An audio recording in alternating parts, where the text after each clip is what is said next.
Welcome to Space Mysteries, your trusted source for breaking headlines, global insights, and sharp analysis from around the world. If you're new here, don't forget to hit that subscribe button and turn on notifications so you never miss an update. Good evening.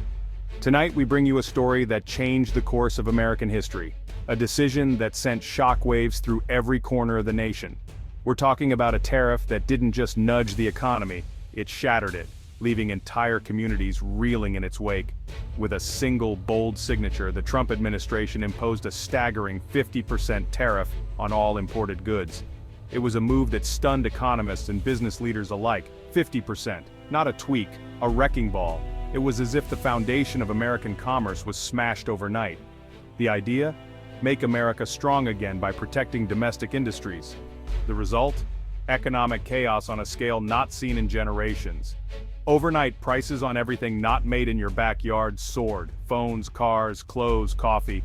Everyday essentials became luxuries, and families felt the pinch with every trip to the store. The stock market didn't just dip, it plummeted. Investors scrambled, retirement accounts evaporated, and panic spread through Wall Street and Main Street alike. Ports like Los Angeles froze, ships sat idle, cargo too expensive to unload.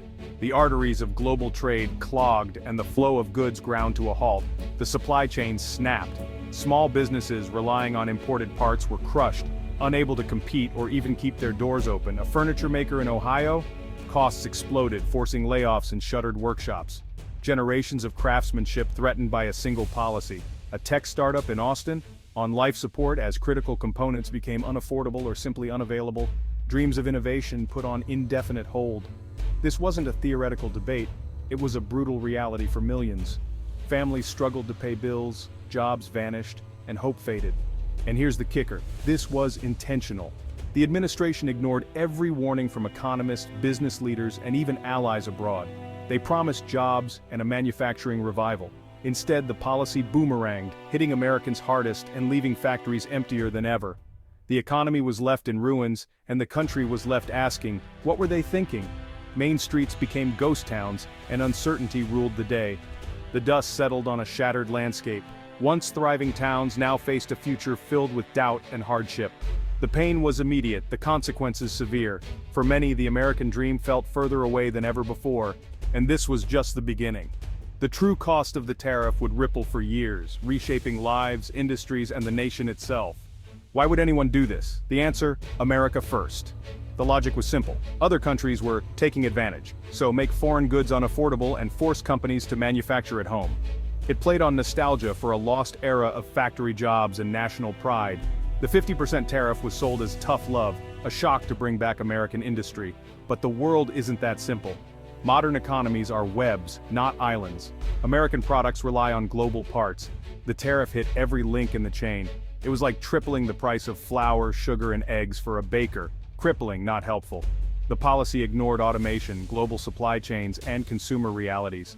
It tried to turn back the clock, but you can't unscramble an omelet. The result? A fantasy that collided with reality and lost.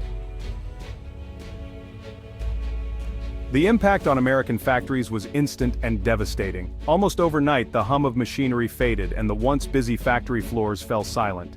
Workers who had spent years, sometimes decades on these lines suddenly found themselves without a place to go each morning. Auto parts makers in Michigan, already operating on thin margins, saw costs for steel and microchips skyrocket.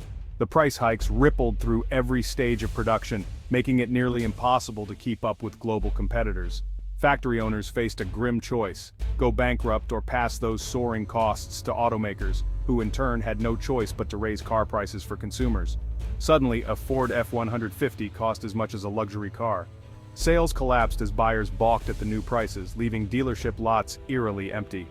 The same story played out everywhere: craft breweries, construction firms, and small manufacturers, all crippled by soaring costs. Equipment sat idle, projects stalled, and dreams were put on hold. The tariff meant to save jobs wiped them out instead. Laid-off workers stopped spending, and the ripple effect spread far beyond the factory gates. Diners, hardware stores, mechanics, all suffered as their regular customers disappeared. The local economy, once supported by steady paychecks, began to unravel. For every factory job lost, several service jobs vanished too. The loss of manufacturing rippled outward, shuttering businesses that depended on those workers. Towns that had hoped for a revival instead faced collapse. Main streets emptied out, and the sense of community began to erode. Companies went bankrupt or moved operations abroad to escape tariffs, taking jobs and investment with them. The policy designed to bring industry home was, ironically, driving it away. Factories that once anchored towns now stood empty, their futures uncertain. The economic landscape was scarred. Shuttered factories, boarded-up shops, and broken communities told the story of a policy gone wrong. This was demolition, not recovery. The promise of renewal had turned into a wave of destruction, leaving behind only memories of what once was. Across America, reactions ranged from disbelief to fury. In living rooms, on city streets, and in workplaces, the shock was palpable. People watched the news in stunned silence, then erupted in anger as the reality set in. CEOs warned of disaster but were dismissed as out-of-touch elites. Their pleas for caution were met with skepticism, as many believed they were only protecting their own interests. On the ground, workers felt betrayed. Years of loyalty and hard work seemed meaningless as machines fell silent and paychecks stopped coming. Union leaders who once supported the tariff now faced mass layoffs. Their promises of security and prosperity had crumbled, leaving them to answer to angry members demanding solutions. "He promised us jobs. Instead, he shut down our last plant," one said, voice trembling with frustration and loss. The sense of abandonment was overwhelming.